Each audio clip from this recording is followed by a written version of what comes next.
Ahora vamos a entrar a ver algunos de los conceptos que son importantes a la hora de estar hablando de Apache Spark. El primer concepto que nosotros tenemos acá es que Apache Spark se basa en dos pilares fundamentales. Uno serían los Resilient Distributed Datasets y las operaciones. Lo que serían los RDD o los conjuntos de datos distribuidos, lo que nos permite es tener una colección de objetos que están propagadas en un clúster. Imagínense en un clúster hablando de 5 nodos, 6 nodos, 20 nodos, la cantidad de nodos que ustedes quieran, y cuya información está almacenada, o sea, el RDD, como es conocido, está almacenada ya sea en memoria o está almacenada en discos. ¿Cómo se logran construir los RDD? Los RDD se van a alimentar de diferentes fuentes de datos. Una de ellas puede ser el HDFS, que nos permite precisamente poder estar haciendo las diferentes cargas de la información. Una vez que esa información está cargada, ya tengo el RDD disponible. Usualmente va a estar en memoria y sobre ese RDD, que ya es la unidad base de la carga de datos, voy a empezar a hacer todo lo que serían las consultas. ¿Cuáles consultas o transformaciones puedo hacer? Voy a tener algo que se llama mapeo, filtrados, agrupaciones.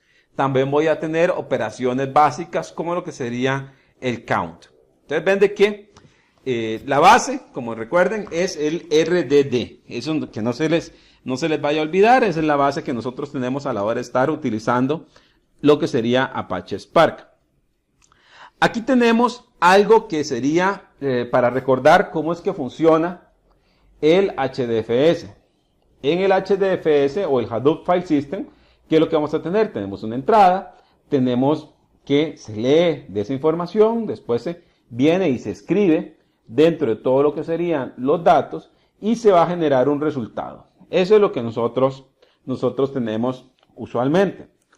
Sin embargo, ¿qué es lo que está pasando? La lectura usualmente va a ser lenta debido a los procesos de replicación de datos que ya son propios de todo lo que sería el Apache Hadoop y del HDFS.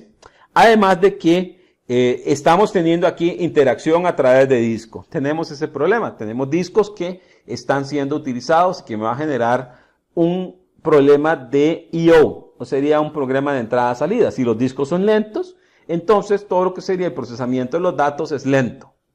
Entonces, ¿qué es lo que vamos a presentar ahí? Vamos a sustituir todo lo que sería el HDFS que está en disco. Vean aquí, lo estamos sustituyendo por otra capa, que en este caso la capa es una capa que está en memoria. Eso es lo que nosotros tenemos ahí. Una capa que está en memoria. Si ustedes ven aquí,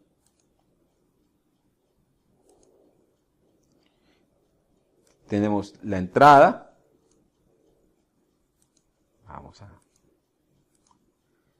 Tenemos la entrada de los datos. Una vez que tenemos esa entrada de datos, tenemos aquí la primera capa. Vean que la primera capa que nosotros vemos aquí es precisamente la parte de la memoria. Tenemos la entrada de datos. Esa entrada de datos va a ser subida a memoria. Vamos a hacer algún tipo de transformación que sea necesaria. La podemos dejar otra vez en memoria. Cuando vamos a hacer las consultas, vamos a poder venir y cargamos datos. Como pueden ver aquí, se están cargando datos. Estos van a estar en memoria. La otra parte que es importante resaltar es todo lo que sería la parte de que está repartido en memoria.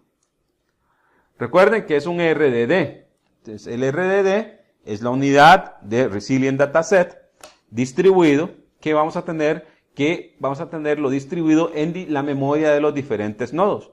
Una vez que nosotros tenemos aquí esas memorias ya llenas con los RDD, vamos a poder empezar a hacer consultas.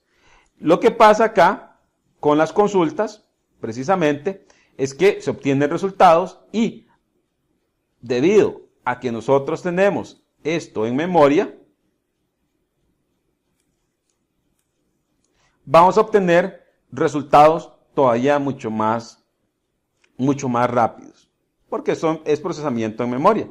¿Qué es lo que vamos a tener ahí? Vamos a tener resultados que son precisamente desde 10 a 100 veces más rápidos que el almacenamiento en disco normal. Precisamente porque los datos que se están consultando o los RDD están en memoria y están distribuidos. Así que se pueden imaginar esto como una modificación a todo lo que sería el HDFS. Si nos vemos aquí, este es el modelo normal que nosotros teníamos acá, pero cuando nosotros vemos aquí el cuello de botella, ¿dónde estaba? Estaba en los discos. Entonces, ¿qué es lo que se hace? Vean que aquí es de disco. ¿Qué es lo que se está haciendo? Se está haciendo es precisamente sustituyendo estos elementos por elementos que estén en memoria para poder venir y resolver las consultas de forma más rápida.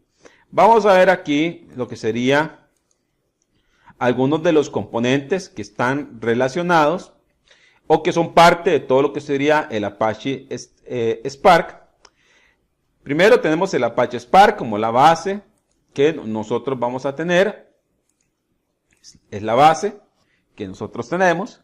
Sobre el Apache Spark vamos a tener una serie de bibliotecas, herramientas o componentes que están relacionados. Uno de lo que sería el Spark SQL para poder hacer consultas. Si queremos hacer manejo de streaming de datos, está toda la parte de Spark Streaming. Para el aprendizaje automático tenemos una biblioteca que es el Machine Learning. E igual para todo lo que sería el manejo de relaciones con base en grafos, tenemos el GraphX, que es otro de los aspectos. Entonces, estos son de los componentes principales del Spark. Si vemos aquí un poquito más adelante, vamos a ver de que Spark va a tener una serie de fuentes de datos. ¿Qué fuentes de datos va a soportar? Va a soportar las diferentes fuentes de datos, como lo que sería Hadoop, precisamente, Hadoop con su HDFS, va a poder interactuar con todo lo que sería, aquí tenemos Hadoop, poder interactuar con todo lo que sería Cassandra como fuente de datos, Mesos como fuente de datos, el Apache HBase como fuente de datos. Entonces tenemos diferentes opciones para poder estar administrándolo. Si vemos aquí un poquito más a detalle, aquí vemos la forma en que nosotros vamos a tener todo lo que sería el Apache Spark y su relación con todo lo que sería el HDFS. Dentro del HDFS podemos ver aquí que el almacenamiento va a estar en disco. Y en ese disco tenemos el almacenamiento basado en HDFS o en HBase. Sobre eso va a estar ejecutando el sistema operativo Yarn, que es conocido como Yarn Operating System, que es la versión 2.0 de Hadoop, que tenemos un administrador de procesos. Hasta ahí no hay ningún problema. Esa es la ejecución del Yarn. Ahora sí, vamos a ver dónde es que entra el Apache Spark en este momento, en este punto. ¿Dónde va a ingresar? Va a ingresar precisamente acá. Dentro del clúster se va a seguir ejecutando todo lo que sería hacer Hadoop.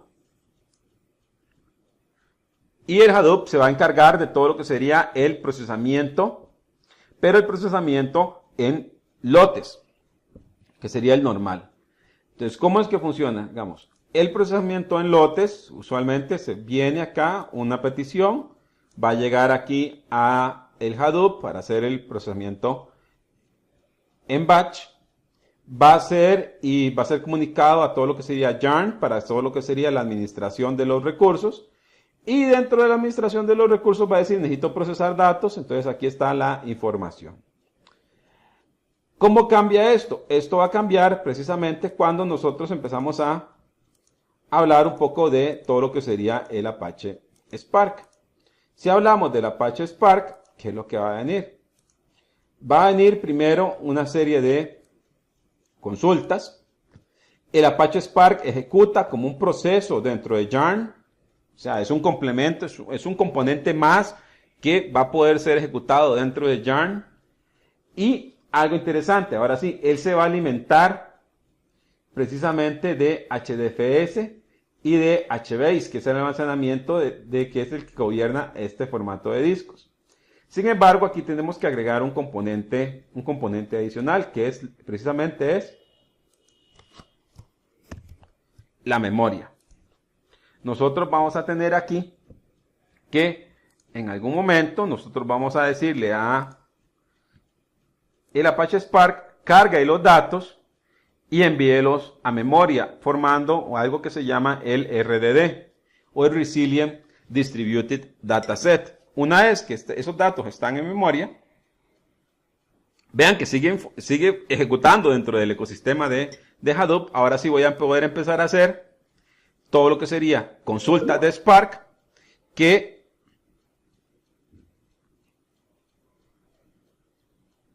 dentro de Spark vamos a poder ver todo lo que sería la parte de los aspectos que ya están en memoria. Se les pueda estabilizar. Como podemos ver acá, dentro de lo que sería el Spark, tenemos algunos componentes. Dentro de esos componentes, ¿cuáles son los que están disponibles? Tenemos precisamente las aplicaciones que nosotros vamos a tener acá. Las aplicaciones van a empezar a utilizar el API. Dentro de ese API vamos a poder ver algunos aspectos, como lo que serían poder conectarse con la máquina de streaming, la máquina de SQL, de Machine Learning, o con las bibliotecas de Scala o de Python, para poder hablar con todo lo que sería el Apache Core. Una vez que nosotros tenemos esto, recuerden que el Apache Spark está ejecutando dentro de Yarn, que es todo lo que sería el administrador de recursos de Hadoop. Entonces viene dentro del administrador de recursos y él va a obtener acceso a todo lo que sería el almacenamiento. Vean que esas son las diferentes capas. Si vemos aquí más adelante, ya vemos aquí un poquito más de detalle, donde podemos ver todo lo que serían los aspectos precisamente de Spark, pero ejecutando dentro de Hortonworks, donde nosotros tenemos las aplicaciones. Dentro de las aplicaciones vamos a tener aspectos adicionales acerca de como lo que sería el gobierno de los recursos a través de Yarn, que sería el sistema operativo de Hadoop, que es todo lo que sería la administración de los recursos del clúster. Tenemos el almacenamiento, que es el HDFS, y además tenemos aspectos adicionales como lo que sería el manejo de seguridad y las operaciones. Entonces ven que tenemos aquí las diferentes opciones. Aquí es como lo tenemos dentro de todo lo que sería Hortonworks. Pero también se puede integrar dentro de Cloudera. Aquí vemos precisamente la integración o la interacción que hay de Spark con todo lo que sería Hortonworks. Si ustedes ven, aquí estamos mostrando todos los diferentes componentes que hay de el Hortonworks. Por ejemplo, el Peak, Hype, HCatalog.